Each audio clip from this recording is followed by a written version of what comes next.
আসসালামু আলাইকুম। এই যে দেখুন শাকগুলা, এগুলো আলু ক্ষেতের শাক। তো আমার এক প্রতিবেশী আপা এই শাকগুলা দিছে। সকালে কিছু লাল শাক নিয়ে আসছিল, আমি রাখি নাই, আমি লাল শাক খেতে পারি না। তো এই শাকগুলা দিছে, এই শাকগুলো আমার অনেক পছন্দ। এগুলো এই যে আম ক্ষুদিরা বলে আমরা এগুলাকে।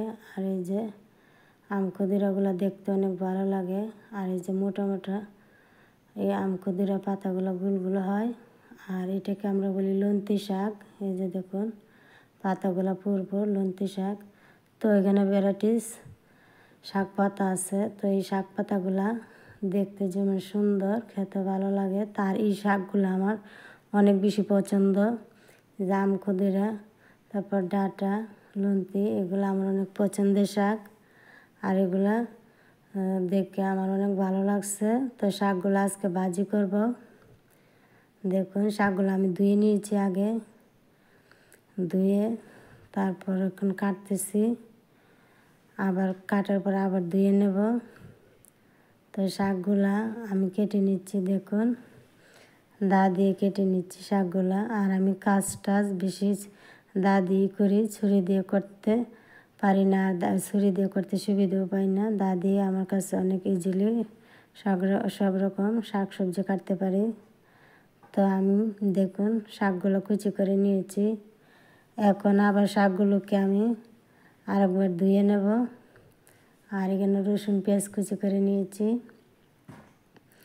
আর শাকগুলোকে আমি ধুয়ে নিচ্ছি, দেখুন এখন আবার 2-3 বার করে ধুয়ে নেব। যেহেতু জমি থেকে উঠিয়ে আনছে, এগুলোতে বালি থাকতে পারে, সেজন্য আবার ধুয়ে ছাঁকনিতে নিয়েছি পানিটা ঝরে যাওয়ার জন্য। এখন আবার কিছু রসুন পেঁয়াজ কুচি করে নিয়েছি শাক রান্নার জন্য, তেমন বেশি উপকরণ লাগে না।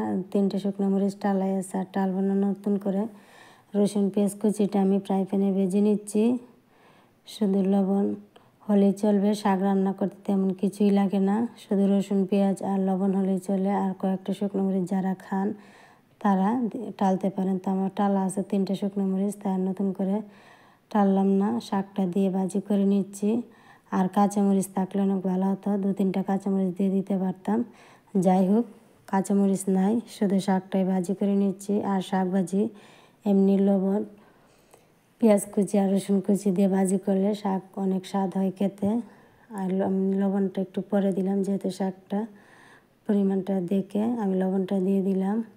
প্রথমে দিলে লবণটা হয়তো বেশি পড়তো, সেই জন্য শাকটা কিছুটা হয়ে আসার পরে আমি লবণটা দিয়ে আবার ভালো করে নাড়িয়ে একদম পানিটা শুকিয়ে নিচ্ছি। জর্জরা করে ভালো করে শুকিয়ে শাকটা নাড়িয়ে চাড়িয়ে ভাজি করে নিচ্ছি। এভাবে ফ্রাই প্যানে শাক ভাজিটা করে নিয়েছি। দেখতে দেখুন কত সুন্দর, একদম গ্রিন কালারই হয়ে আছে।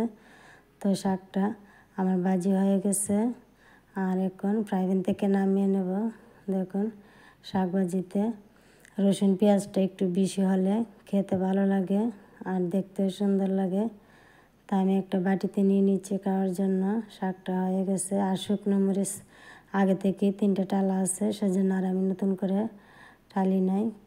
তো দেখুন শাক ভাজিটা খুবই অসাধারণ টেস্ট, খেতে খুবই ভালো লাগছে। আর আমার মেয়ে আজকে প্রথমবারের মতো শাক খেয়েছে। সবাই ভালো থাকবেন, আজ এ পর্যন্তই। আল্লাহ হাফেজ।